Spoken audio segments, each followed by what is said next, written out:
toda la evidencia de cuando hablamos de movilidad, lo que significa y la importancia que tiene tanto en consumo de energía como consumo de territorio, como consumo de tiempo, como consumo económico de infraestructuras que luego son inútiles porque no resuelven la movilidad cotidiana, pero en fin, de eso ya hablaremos. Pero es cierto, y este es uno de los, yo diría, de las grandes asignaturas pendientes de ese país. No pendientes por toma de decisiones, que también, sino pendientes porque es el único Estado de la Unión Europea que no dispone de una Secretaría de Estado de Movilidad o un Ministerio de Movilidad y Energía y Medio Ambiente, por poner un ejemplo, ¿no? Bueno, cuando hablamos de transporte y movilidad, evidentemente tenemos que hablar de despilfarro energético.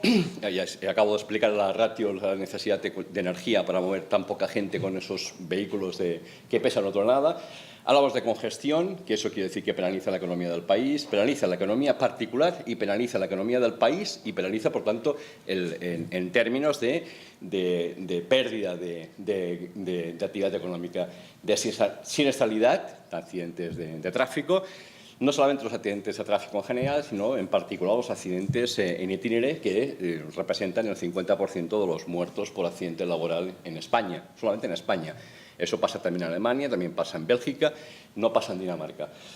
El 25% de las emisiones de gases de efecto invernadero, evidentemente, tienen que ver con el sector transporte. El 40% del consumo de energía, no lo he dicho antes, tiene que ver con el transporte. La exclusión social que genera un modelo que pivota sobre el transporte privado excluye una parte de la población, o bien por disponibilidad o bien porque no dispone de ese vehículo para poder hacer desplazamientos. Es un uso masculino más que femenino del uso del coche y además la población joven y la población extracomunitaria, pues evidentemente junto con las mujeres son las que son las más relegadas en cuanto a la tenencia y uso del permiso de conducir, por tanto de las alternativas o de la autonomía a resolver sus cadenas modales diarias. La contaminación atmosférica, no insistiremos, ya se han dicho esta mañana las cifras, son 350.000 muertos anuales prematuros en Europa, 7 millones a escala mundial, según la OMS, son 16.000 en España, por lo tanto no vamos a insistir en el tema, es un tema que se conoce, es un tema que hay que seguir insistiendo, que además que se ha agravado con las falsedades que todo el mundo, unos cuantos intuíamos que el sector de la automoción generaba, pero que al final se ha acabado de constatar de que nos estaban engañando vilmente. Pero, en fin, esto ya se sabe, por lo tanto no vamos a insistir. La contaminación acústica, que se ha sido esta mañana, por descontado, el consumo de suelo de infraestructuras. Y este es un tema que paro un momento aquí para explicar. Consumo de suelo de infraestructuras que, por un modelo de urbanización, un modelo de urbanizar el territorio de baja densidad, dejando como único patrón modal para conectar todo con todo el coche privado, como patrón modal, y eso quiere decir tanto la periferia como las ciudades, para entendernos, y lo que son las áreas metropolitanas, y que además por un tipo de infraestructuras que es la red viaria, a la cual España, junto con en el tema de superficie, infraestructuras viarias de alta capacidad, infraestructuras de alta velocidad, como es el AVE, ha invertido un patrimonio importante, una cantidad de recursos económicos importantes, pero que no ha resuelto lo que era importante resolver, que es la movilidad cotidiana que se da en el conjunto de las áreas metropolitanas españolas y, por lo tanto, estamos hablando de ciudades y el conjunto de ciudades que se articulan en esas áreas metropolitanas.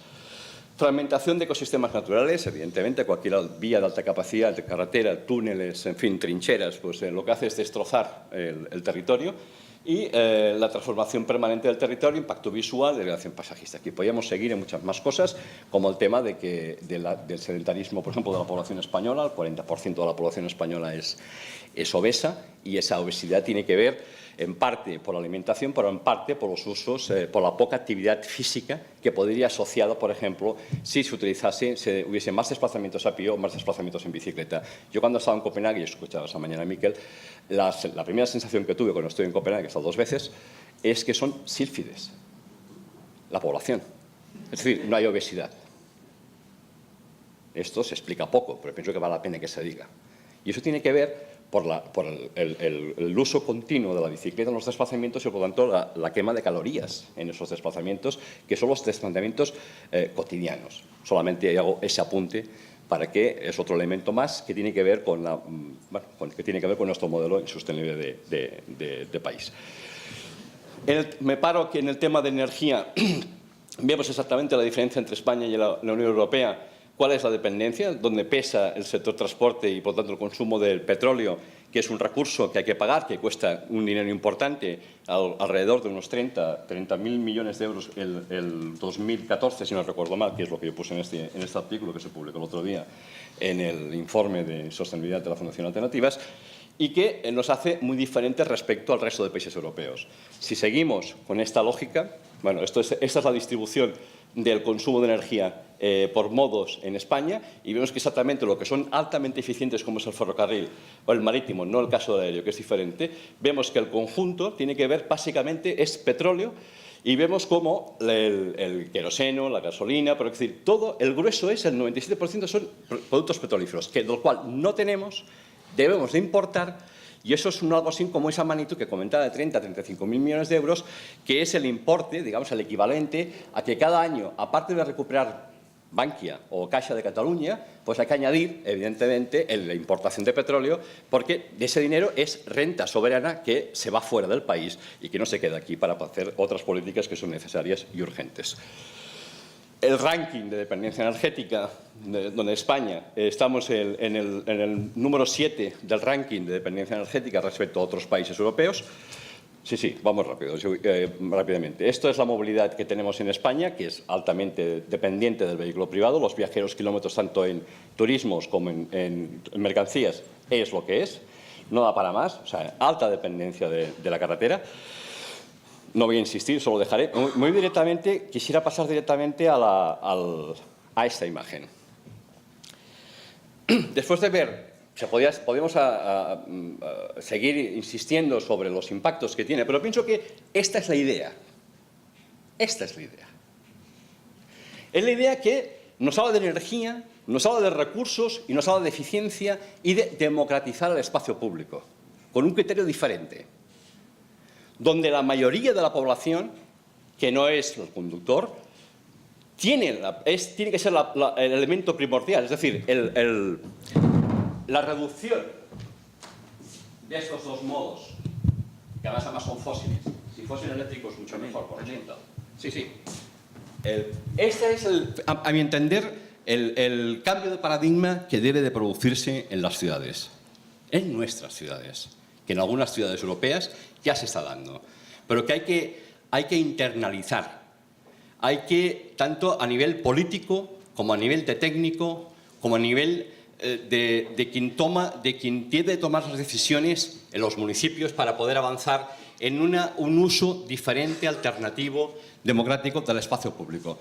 Y entiendo que es la hoja de ruta, o sea, el criterio sobre el cual poder seguir planificando y gestionando ciudades, nuestras ciudades, en estos momentos, que nos evitaríamos, evidentemente, todo lo que significa de impactos negativos y de exclusiones sociales, de accidentes y de costes. Un par de fotografías. Antes han salido autobuses, lo comentabas tú.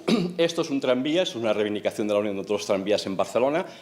Tenemos los 175 coches que ocupan casi 3 manzanas de la avenida Diagonal, que son de 16 carriles en el tramo central, equivalen a 2 buses articulados, equivalen a un tranvía simple, que son 200 personas las que tienen la capacidad.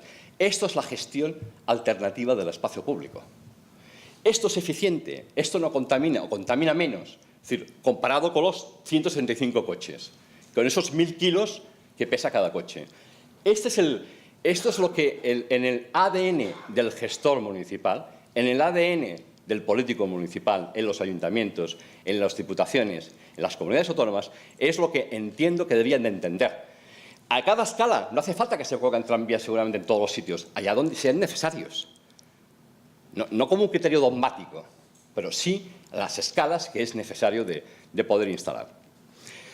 Bueno, esta es la situación. Tenemos tranvías o transporte público y vemos exactamente la distribución de esa ratio, ese nivel de ocupación tan bajo de vehículos cuando los vemos entrar en las grandes avenidas que congestionan las ciudades, nuestras ciudades, las áreas metropolitanas, sin que se haya intervenido. Y vamos directamente ya al final del documento. Esto, a mi entender, es un pequeño decálogo, digamos, de intervenciones, de estrategias que deberían de de seguir, que luego se deberían de graduar con las acciones específicas, pero está claro que planificación y diseño urbanístico favorable a la movilidad sostenible. Eso quiere decir menos aparcamiento en el centro, eso quiere decir penalizar el coche en el centro de las ciudades, eso quiere decir construir y edificar sin aparcamiento y reduciendo el espacio de coches, como han hecho otras ciudades europeas. Fiscalidad favorable al uso de la ecomovilidad. No puede ser que las únicas fiscalidad que existe en nuestro país desde hace ya muchos años, con ayudas directas, ya no digo las indirectas, sean para la compra de vehículos. Llevamos dos décadas gastando presupuesto público comprando coches, con una diferencia. Ahora contaminan algo menos con permiso de los fabricantes, que te dicen que sí, luego contaminan más, pero es que antes no había ni ese criterio. Y tú te podías comprar un Hammer y encima con el plan Prever o Prever o cualquier otro plan de ayuda de compra de vehículos, tú resulta que recibías dinero público. Pero no se incentivaba el transporte público, no se incentiva la bicicleta como se hace en Francia, se hace en Bélgica, se hace en Alemania o incluso en Copenhague. Cambio del modelo tarifario del transporte público. Las barreras tarifarias es una limitación a que la gente acceda al transporte público en precio y en tiempo. Y hay que simplificar las estructuras tarifarias. Y hay que incentivar a aquellos colectivos como la población juvenil o la población estudiantil o la gente con más dificultades económicas para eliminar esa barrera para poder acceder al transporte público, que es lo eficiente, que es lo sostenible, que es lo que seguro, que es lo que ahorra dinero al país, personal y colectivamente. Electrificación del transporte público, esto es prioritario. Sean tranvías, sean buses eléctricos, sean híbridos. Esta es la idea. Ya se han explicado iniciativas esta mañana, pero van en esta dirección. Creación de zonas de bajas emisiones. No puede ser que vayamos a golpe de pito cada vez que se dispara y que superamos no sé cuántas veces el umbral de contaminación y tengamos que cerrar el centro de las ciudades. Eso quiere decir que hay que trabajar de manera preventiva, de manera estructural. La contaminación es un tema estructural, no es un tema simplemente puntual. Cambio de prioridades a las inversiones en transporte interurbano. Es decir, moratoria a nuevas infraestructuras y dinero público para nuevas infraestructuras de alta capacidad viaria, moratoria para nuevas infraestructuras de construcciones de alta capacidad ferroviaria, AVE, entiéndase AVE, y apostar por el ferrocarril de proximidad, apostar por los carriles buses, apostar por que el dinero del Ministerio de Fomento, por eso hay que cambiar el nombre, tiene que desaparecer, tiene que ser el Ministerio de Movilidad, Energía y Medio Ambiente, apostar justo por apoyar las áreas metropolitanas con más transporte público, compra de líneas, creación de consorcios, subvenciones directamente al transporte público. Esto es lo que nos va a hacer más competitivos al país y ahorrar dinero a todos. Dentro de la ciudad, la prioridad debe ser la gestión y la pacificación del tráfico y no la construcción de túneles, atajos o aumentos de capacidad viaria para coches. Y eso ya lo hemos visto. Eso es pasado, es el siglo XX, no nos interesa. Nos interesa justamente recuperar ese espacio que ha sido expropiado por el uso privativo del uso del coche como preferente en ese espacio público. Debe iniciarse la tasación del combustible aéreo. Esto es otra historia, porque aquí además hay gente que juega en Champions y gente que juega en regional. Si pagamos impuestos, los coches pagan impuestos y juegan en regional, pero es que el combustible del transporte aéreo no paga ni impuestos. Por lo tanto, habría que intentar superar esa limitación. Internalización de los costes enteros en el transporte. Eso quiere decir aplicar de una primera vez la euroviñeta, el transporte por mercancías por carretera en España. Cambios en los enfoques institucionales para la gestión de la movilidad. Eso quiere decir, evidentemente, cambiar lo que acabo de decir, el Ministerio de Fomento por un Ministerio de Medio Ambiente de Movilidad. Y la aprobación de un marco normativo básico que regule la movilidad y un nuevo marco financiero, es decir, una ley de financiación del transporte público y una ley de movilidad sostenible a escala, una ley de bases de movilidad sostenible para España, que permita fijar la nueva política en función de las directrices que esa ley fije.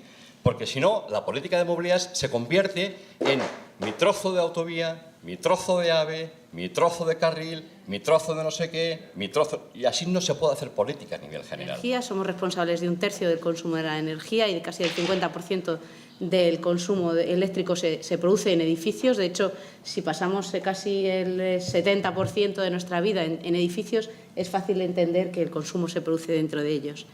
Además, los objetivos fundamentales que marca la Unión Europea en materia ya 2030, ya no hablamos de 2020, incluyen un 27% de mejora de eficiencia energética, revisable en 2020, a ver si podemos conseguir un 30%, y prevé que de los 38.000 millones de euros, 38.000 millones de euros, que a mí no me cabe mucho en la cabeza, el 50% de esas inversiones necesarias se van a producir en el sector residencial. Yo, si fuera un banco, ya estaría haciéndome las cuentas y creando mis productos financieros para hacer frente a este negocio que básicamente se pone en marcha. Además, otro de los retos importantes, además de la energía, del cambio climático, es la creación de empleo. Ya lo ha dicho antes, mis números no son tan ambiciosos, pero son bastante ambiciosos en eficiencia energética. El sector que más posibilidad de creación de empleo y de creación de empleo local tiene es la edificación, en concreto la rehabilitación de edificios. Y, por supuesto, que ayudaría a la balanza energética. Bueno, estos tres retos: proveer a los residentes, a los habitantes, a los ciudadanos de una habitabilidad y de unas infraestructuras edificadas que den respuesta a sus necesidades, alcanzarlo reduciendo la huella ecológica de nuestro sector y, además, generando actividad económica, solo se pueden conseguir actuando sobre lo edificado. La nueva edificación está claro que ya no responde a estos retos, con lo cual, aunque sigue existiendo, pasa a ser la hermana pequeña de nuestro sector. Y hemos conseguido en los últimos 5 años, y eso para mí ya es un avance importantísimo, que todo el sector, y ya casi en la próxima intervención toda la sociedad, gire la cabeza de la idea de comprarse una nueva vivienda a realmente reformar y regenerar la vivienda en la que habita, la oficina en la que trabaja y, en definitiva, la ciudad existente. GTR hizo un diagnóstico de medidas que eran necesarias llevar a cabo en el ámbito legislativo, porque la normativa estaba pensada para la nueva edificación, indudablemente, en el marco financiero, porque no existía ninguna herramienta, ningún instrumento financiero para este tipo de actividad, y en el ámbito operativo, porque los agentes que intervienen ahora son distintos. La edificación no tenía como agente principal a un usuario, era un consumidor final que compraba un producto ya hecho. Ahora, sin embargo, es el usuario, el habitante, el ciudadano, el que tiene que activar la demanda y querer cambiar, mejorar su vivienda, su edificación. Bueno, después de hacer un análisis que no me voy a entretener en describir, pero un análisis de las posibilidades de mejora del parque existente, que estaban basadas sobre todo en modelos de rehabilitación profunda que se pueda llevar a cabo por fases, pero que sobre todo facilitara una intervención a escala que haga modelos de negocio más rentables, más viables económicamente. Básicamente, los menús que pensábamos, o la intervención en la que estamos pensando, es primero en una mejora de la gestión. Ahí hay ya una parte del ahorro. Para eso es fundamental lo que me comentaba nuestro compañero antes, de conocer dónde está gastando mi edificio energía. Segundo, una disminución de la demanda. La mejor energía, desde luego, es la que no se necesita, no la que no se consume, la que no se necesita. La que no se consume muchas veces es porque no se puede pagar, y eso es otra cosa. Disminución de la demanda interviniendo en la envolvente, mejora de los sistemas activos de las instalaciones y cambio de fuentes energéticas e incorporación de renovables. En el caso, una ciudad, como bien sabemos, es un sumidero energético, una devoradora de recursos, que todo lo que son insumos los devuelve en forma de emisiones, en forma de contaminación, y por tanto es un sitio en el que evidentemente tenemos que actuar, porque, ya lo ha comentado Fernando, es un lugar en el que se consume la mayor parte de la energía, ¿no? También se puede decir, y yo en cierta medida obviamente contaré algunas experiencias fundamentales que hemos tenido en Andalucía, Nosotros empezamos a hacer muchísimos planes de optimización energética municipales, los POE, igual que otras comunidades autónomas, claro está. De los 600 y pico largos municipios de Andalucía, casi 600 tenían ya POE, desde empezando del año 2000 hasta prácticamente 2010, en el que se terminaron de hacer prácticamente todo. Eso dio lugar a seguir con el pacto de alcaldes. Ya teníamos un camino muy recorrido con respecto a los inventarios municipales de todos los consumos, y en ese sentido, bueno, pues también la figura del gestor energético municipal, el GEM, aparte del POE, que de alguna forma ha salido por aquí en las conversaciones de hoy, creo que es una figura que tenía que haberse explotado más o que se debe de explotar más. Y esto viene a colación con algo que también más después también comentaré, y es el hecho de la tremenda nebulosa que existe a nivel municipal en la figura del gestor energético municipal, de la figura que de alguna forma se puede decir que se encarga de gestionar los consumos energéticos, y sobre todo de dónde está ubicada por incluso las mismas agencias locales de la energía, que hasta hace poco se proliferaban bastante, como era normal y de esperar y muy interesante, van desapareciendo, van faltándole contenido, y en cualquier caso están perdidos en la nebulosa municipal, sobre todo porque el tema energético, por llamarlo así, pues lo lleva el tema del servicio de iluminación, el servicio de tráfico, el servicio de vivienda y urbanismo, el servicio de público, de las empresas públicas, y ahí hay una nebulosa, unos reinos de taifa en los cuales el gestor energético o la agencia local correspondiente se pierde y no hay manera de que tenga una actitud proactiva porque no lo dejan trabajar. Yo creo que eso es una realidad que tendríamos que intentar solucionar, porque efectivamente es muy difícil que haya una coordinación municipal adecuada desde el punto de vista energético, porque los reinos de taifas municipales pues hacen que no se pueda utilizar esa actuación, ¿no? También creo que es importante incidir sobre los contratos energéticos municipales, los contratos de suministro, que obviamente deben de tener unos bonus sobre el uso de electricidad renovable. Nosotros en la Agencia de la Energía coordinamos lo que le hemos llamado REDEJA, la Red de Energía de la Junta de Andalucía. Tenemos un único suministro energético eléctrico para todos los edificios de la Junta. Estamos hablando de unos 5.000 suministros, un consumo del orden de 110 millones de euros, y en ese sentido hay muchas actuaciones que hemos podido llevar a cabo, no solamente de optimización de la factura, porque no es lo mismo que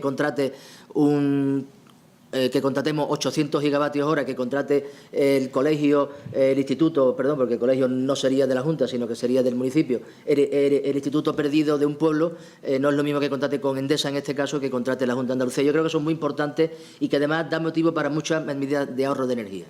Hemos conseguido, porque así lo hicimos en el contrato, que hacer 200 actuaciones energéticas en edificios públicos, y yo creo que esto se puede hacer fácilmente, replicar en municipios tan grandes como, por ejemplo, Madrid, que seguro, que no lo sé, tendrá o no tendrá un suministro centralizado de todos sus consumos, tanto eléctricos como de combustibles, ¿no? Creo que es una labor muy importante de coordinación y de optimización energética, tanto por el suministro como también por las medidas de ahorro de energía que se pueden generar, ¿no? Medidas de ahorro de energía que pueden empezar, por ejemplo, por sustituir consumos térmicos convencionales por energías renovables térmicas. No es, en principio, tan inmediato en algunos casos, como por ejemplo la biomasa, que tiene que ser bien tratada, bien utilizada en ciudades, y muchas veces no lo es, por el hecho de que no están bien gestionadas, y se puede hacer perfectamente, pero los usos térmicos, tanto de energía solar térmica, por supuesto, que son bastante generalizados, pero muchas veces están muy desatendidos. Yo tengo los casos de muchos hospitales en los que nos hemos gastado 1 millón de euros en energía solar térmica, que alguien cerró una válvula y eso no se sabía, y en vez de dar el 80% da el 30%, pero bueno, eso es bastante común dentro de lo que cabe si no hay un buen mantenimiento y una buena gestión energética municipal, o del signo que sea, y yo creo que eso también es una parte muy importante que se debe de tener en cuenta, ¿no? Bueno, yo creo que en este sentido hay que ganar espacio hay que ganar metros cuadrados para el ciudadano, para el peatón, para los transportes públicos. Bueno, ese es un caso de la Avenida de la Constitución, de Sevilla, en el cual, bueno, pues se ve claramente cómo, bueno, siempre hay las típicas reacciones conservadoras, por llamarlo de alguna forma, gente que se queja, pero está contentísima de cómo queda todo. Yo creo que en ese sentido, ganarle metros cuadrados a los coches, el caso es ponérselo difícil. Como se lo pongamos fácil, estamos perdidos. Es decir, hay que intentar que no entren y hay que quitarles metros cuadrados, ¿no? Y yo creo que en ese sentido ganamos mucho y gana la población, gana, por supuesto, todo lo que es la eficiencia y gana, por supuesto, todo lo que es desde el punto de vista ambiental, ¿no? Este es otro caso de la Plaza Nueva de Sevilla. Una foto está hecha desde el ayuntamiento, otro desde el lado contrario. Esto era un continuo ir y venir de autobuses y ahora pues un espacio público, un espacio que no tiene coche y por tanto está toda la gente contentísima. Hay muchos otros casos en Sevilla, igual que en otras ciudades, pero yo creo que el truco está en darle caña al coche, quitarlos de en medio y ganar metros cuadrados para esto es en Triana, en mi barrio, que también hemos conseguido una parte de la calle San Jacinto peatonalizarla, la calle Asunción, una calle de los Remedios, que se quejaban mucho los que vivían allí, pero ahora están contentísimos con las bicicletas y con la zona peatonal, y en ese sentido yo creo que es fundamental, ¿no? El barrio, nosotros hicimos unos pequeños números sobre Triana Los Remedios, que en Sevilla el concepto de barrio está muy arraigado y yo creo que fomentar las actividades cotidianas en un entorno cercano en el que no necesitemos el coche creo que también es algo muy importante.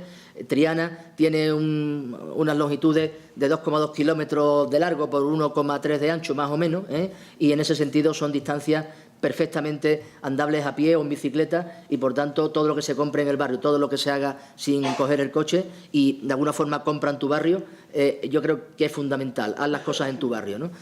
Ahora, esas grandes urbanizaciones que en ese sentido solo son casas y ahí no hay quien compre el pan ni hay quien tenga nada, pues obviamente tenemos que coger el coche, Pero yo creo que ese concepto de barrio, ese concepto de cercanía es fundamental. Si hay que ir al cine, pues se va en autobús o en bicicleta, pero por lo menos lo básico que lo hagas sin tenerte que coger el coche, Y bueno, ya por último, es que no me tengo... Sí, ya me quedo un minuto. Hay un tema que yo creo que es muy importante, que es el incluir el criterio energético a la hora de tomar decisiones políticas, ¿no?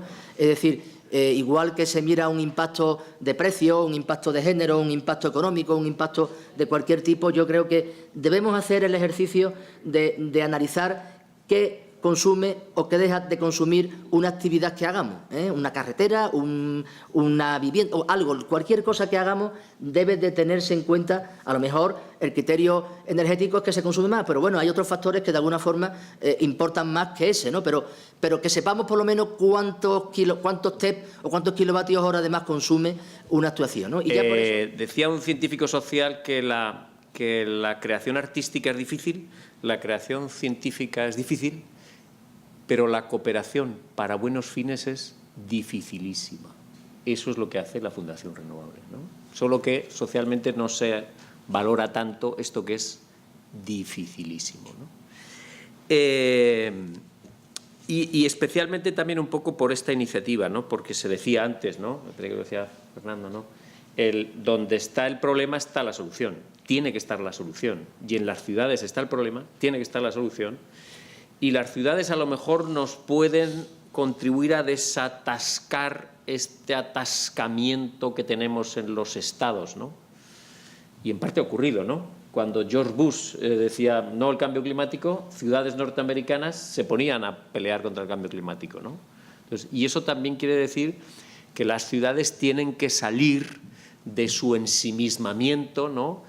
Y a realizar por así decirlo, una diplomacia cívica global, ser actores globales, ¿no? Hacer lo suyo, su trozo de acera, pero también contribuir a arreglar el tema general. La segunda cosita rápida que quería decir es que nosotros en su momento, para las últimas elecciones, hicimos una propuesta muy buena, de ciudades con más valores, que os animo a buscar en la web, ¿no? Y ahí planteamos 27 metas y 6 valores, ¿no? pero para que veáis algunos de ellos, reivindicamos el valor de la seguridad, tan mal interpretado muchas veces, ¿no? Y decíamos que en relación con ese valor, las ciudades tenían que incrementar, lo que decías, su soberanía energética un 15%. Bueno. O decíamos que en parte los alemanes tenían razón y que tenemos que hacer ciudades más sobrias. Y hablábamos de rehabilitar el 20% de las viviendas de este país y hablábamos de los edificios públicos, etcétera, etcétera, ¿no? O hablábamos de que necesitamos ciudades más empáticas y metíamos el objetivo de la Fundación Renovables 2050 100% renovables ahí, lo mismo que metíamos las ciudades neutras en carbono, porque en el fondo este tema del cambio climático tiene que ver mucho con la empatía con nuestros hijos, los hijos de nuestros hijos y la gente que vive lejos. No tiene que ver con las mediciones raras que hacen los climatólogos, tiene que ver sobre todo con eso. ¿Estamos pensando en nuestro prójimo lejano o no? ¿Estamos pensando bien o no? ¿No? Bueno, pobreza energética. Nosotros hemos estado trabajando durante los últimos 3 años. Ahora estamos trabajando en 7 ciudades, en Barcelona, Valencia, Madrid, Granada, Zaragoza, Gijón y Oviedo, y estamos trabajando con 250 viviendas, ¿no? Y por tanto con 250 familias que están en esas viviendas, ¿no? Y de esa experiencia de trabajo, ¿no? Ese trabajo micro, ¿no? Pues hemos extraído algunos factores claves que quería compartir con vosotros y vosotras muy rápidamente, muy telegráficamente. Tranquilo que voy a rematar. Y entonces voy a plantear 5 puntos de carácter general, porque Fernando tenía mucha razón.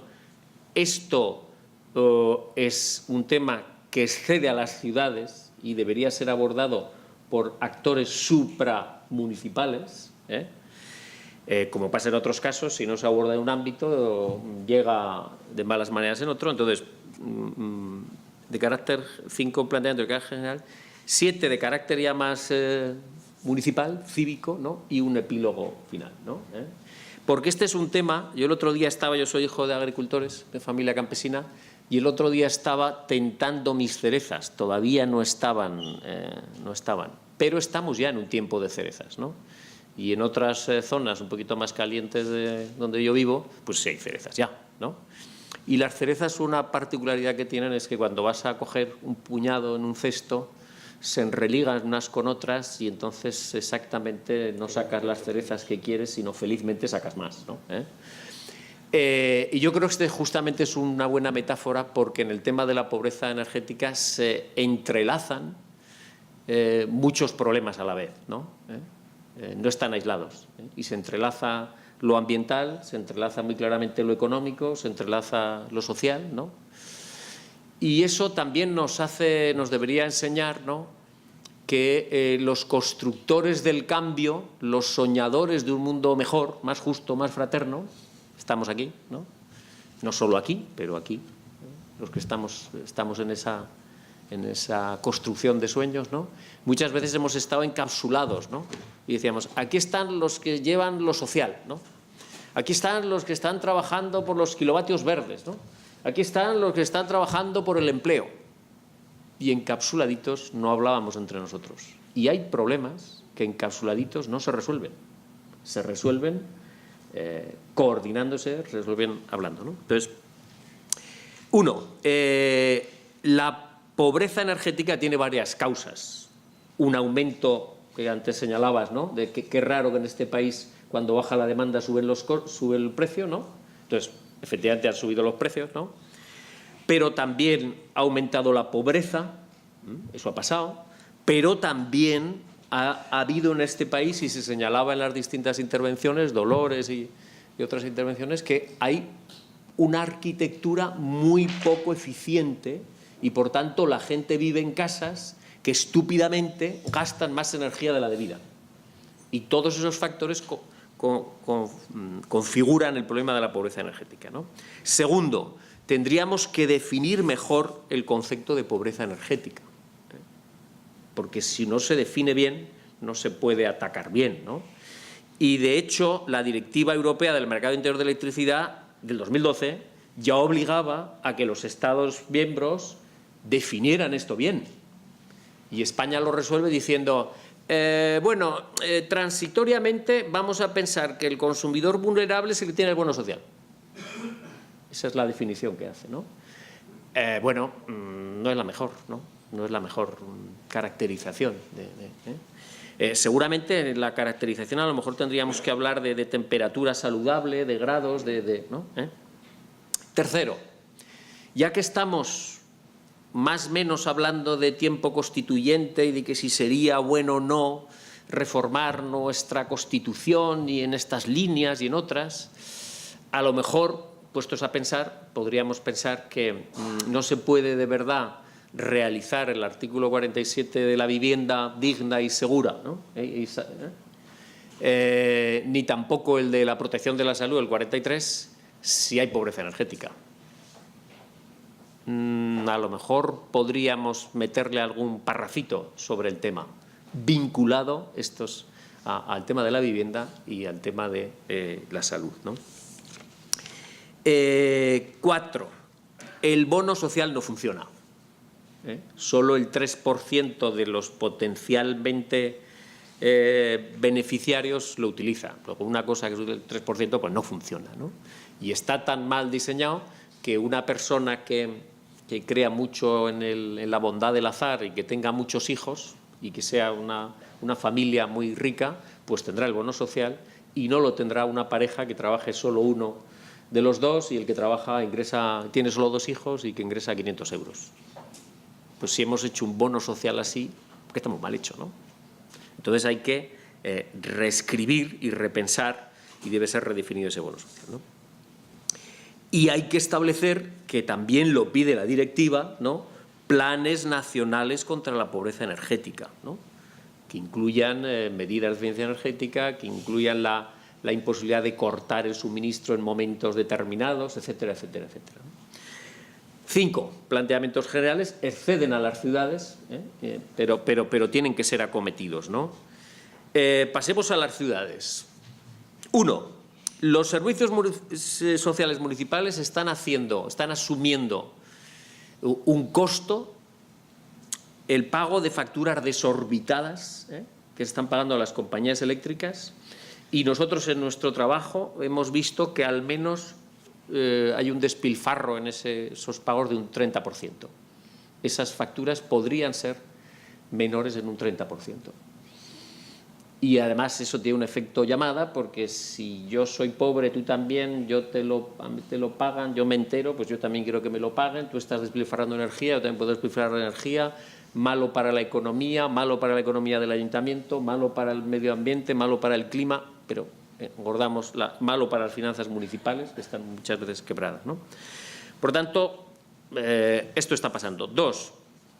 Las viviendas sociales de alquiler, hay muchos, no tantos como se debería, porque toda España, y seguramente Dolores a lo mejor me puede corregir, toda España tiene tantas viviendas públicas de alquiler como, puntos suspensivos, la ciudad de Berlín.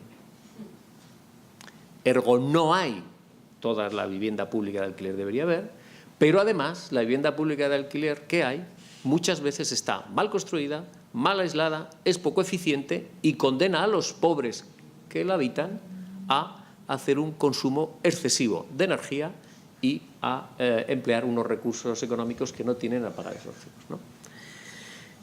Por tanto, viviendas sociales. 3. Se ha dicho, por tanto, no voy a insistir, pero ahí hay un potencial enorme al combatir ese 11% de hogares que tienen pobreza energética en este país, de generar empleo con rehabilitación energética, con fines sociales y con fines medioambientales, porque tendríamos que fundir esa finalidad, ¿no? 4. Necesitamos información veraz para el consumidor vulnerable, y también para los servicios sociales, para los trabajadores sociales que están en relación con esa población. No tienen esa información ni un colectivo ni otro. 5. Necesitamos innovación financiera. Ha salido en varios temas, ¿no? pero en este tema también tenemos que crear, y a lo mejor tiene que ver con el FinTech, con la innovación participativa, tenemos que crear bonos de ciudades con enfoque medioambiental, con enfoque... Nosotros estamos craneando, como dicen en Guatemala, en esa línea, pero es fundamental que aquí metamos innovación financiera, porque si no, los presupuestos municipales, las ciudades, no van a poder hacer nada. Están haciendo más de lo que deberían, más de lo que pueden en realidad. Entonces, aquí necesitamos innovación financiera. Sexto, y necesitamos coordinación administrativa. La Constitución española lo dice, ha salido en alguna otra ponencia, la Constitución española lo dice, pero la Administración Pública española, incumpliendo la Constitución, no coordina a las distintas unidades administrativas para resolver los problemas que afectan a varias unidades administrativas. Y no puede ser, y no debe ser, y no debe consentirse, ¿no? 7. Antes lo señalaba la presidenta de ASGECOP, ¿no? Es decir, estamos hablando de pobreza energética, pero, como comprobaréis en un portal que hemos creado, Ni un hogar sin energía, mucho de lo que estamos hablando tiene que ver con cualquier consumidor eléctrico, con el conjunto de las viviendas de este país, porque en ese conjunto también hay un sobreconsumo, en ese conjunto también hay una facturación inadecuada, en ese conjunto. Entonces, esto está incardinado con el conjunto de lo que pasa. Y, finalmente, acabo con un epílogo, para que Fernando me quiera más y veas que me he portado bien. Y es que necesitamos construir un sueño colectivo también en este punto, un reto colectivo que organice la energía social en las ciudades, que organice los cómplices para afrontar ese reto.